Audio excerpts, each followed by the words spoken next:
Hi everyone, welcome back to my channel. So today I'm going to be trying my hand at my first ever discussion video. So as many of you will already know, this year a graphic novel made it onto the long list of the Man Booker Prize for Fiction, and that graphic novel was Sabrina by Nick Jonasso. And this is the first time that a graphic novel has ever been eligible for the Man Booker Prize. So there has been happy acceptance of this, there has been absolute outrage at this, and there has been lots of healthy discussion about it. So today I thought I would just throw a few of my own thoughts into the mix. So I wasn't actually planning on making a video about this until I saw Jason's discussion of it yesterday over at Old Blues Chapter and Verse. Jason's video about this was great. He made some really good points, and I'll leave it linked down below so you can go and check that out next. But when I was formulating my comment on his video, lots of different arguments just kept coming to me, and it just made me want to think about it and discuss it more. So I will say right now that I do not have a definitive answer on this controversy. I have not made up my mind 100% either way about whether this should have happened or not, but being the philosopher that I am, I love to debate things and play devil's advocate and think about all of the different arguments on opposing sides to a topic and basically pit them against each other. And that's exactly what I'm going to do now. So let's start with the intuition that many of us have when we think about a graphic novel being on the long list of a literary prize. That this is a really good thing, right?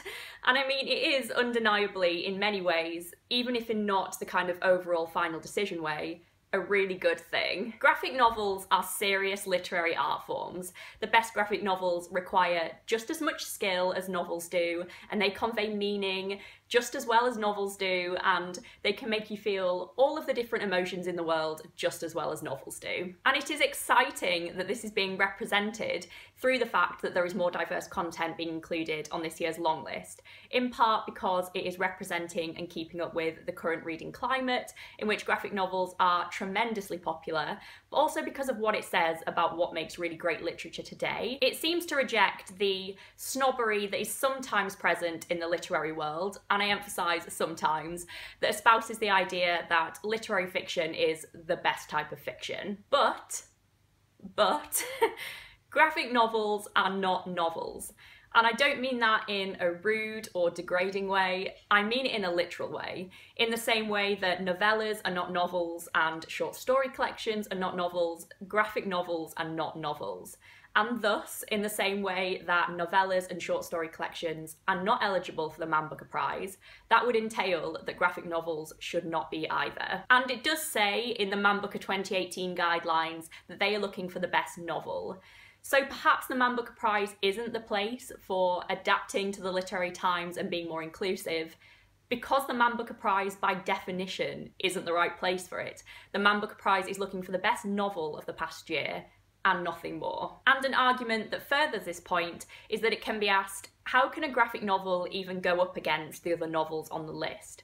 So as Jason pointed out in his video, graphic novels and novels are just completely different mediums, and they convey meaning in very different ways.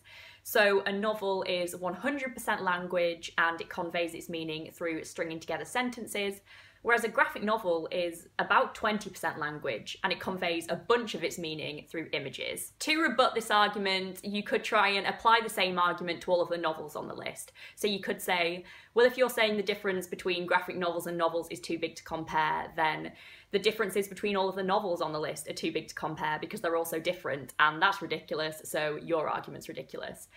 But I don't really think that works, because at least novels all have the same form, and they all have the same way of achieving what they're trying to achieve. From what I've seen, by the way, I don't think that anyone defending this negative position is being elitist or snobbish. And as an aside, I think that those words are used far too much in the literary community anyway. I think there seems to be a presumption that if you like literary fiction, then you're snobbish.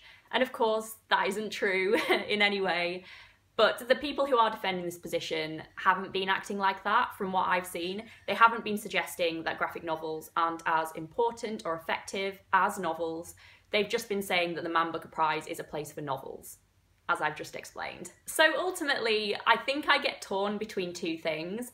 So on the one side, the Man Booker Prize is an important and prestigious and really great prize that should be upheld. It has its place, it does it well, and that should be preserved. But on the other hand, I just can't help but think about what expanding the prize in this way could do for more everyday readers. So people who aren't as familiar with the guidelines of the Man Booker Prize, for example. So they may hear that a graphic novel is on the long list of this massively prestigious literary prize, or they may see the Man Booker sticker on the graphic novel's front cover when they're bookshop browsing.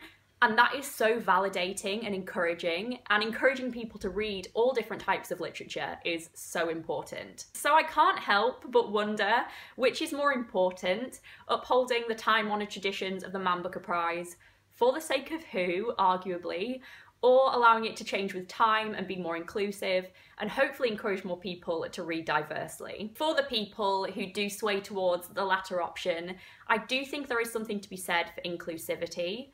So being wholly inclusive just isn't what the Man Booker Prize is for, is it? By definition. And being wholly inclusive all of the time isn't necessary for these things. I mean, that would be madness. Then we would have no prizes for fantasy and sci-fi, because every other genre would be eligible as well.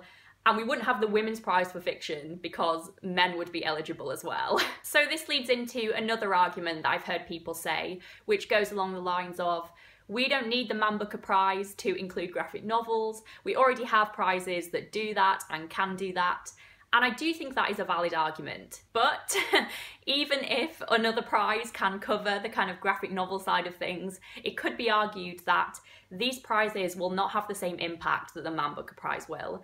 There is just something about such a massive literary prize saying this is valid literature that is just huge. And whether or not this was the right decision on the part of the judges this year, this will presumably have a massive impact on the sales of graphic novels. So I think if I were to tentatively come to some kind of conclusion about where I stand on this whole thing, I don't think it should have happened. But now that it has, I can't help but be happy about it. So I think that I have managed to cover most of my jumbled thoughts on this topic in this video. I hope it made some kind of sense and was slightly interesting. But more than anything, I just really want to know what you guys think of it. I would love to have a discussion about this down below in the comments. Was this the right thing or was it not the right thing? Or are you torn like myself? As you can probably tell, I am really torn about it and I definitely see the arguments on both sides. Regardless of all this, I will be reading Sabrina in the near future, if only because Zadie Smith said it was one of the best things she's read in recent years, and she's a genius. And I also just really want to know what all the hype is about. So that's going to be it for this video, guys. I'm really sorry if it was a mess. I hope it wasn't too all over the place and it gave you something to think about maybe. It was fun for me to kind of collect my thoughts a bit and to try and structure them into more of a understandable argument, if only for myself. So I really enjoyed this, and I will see you all in a few days with my next video. Bye everyone.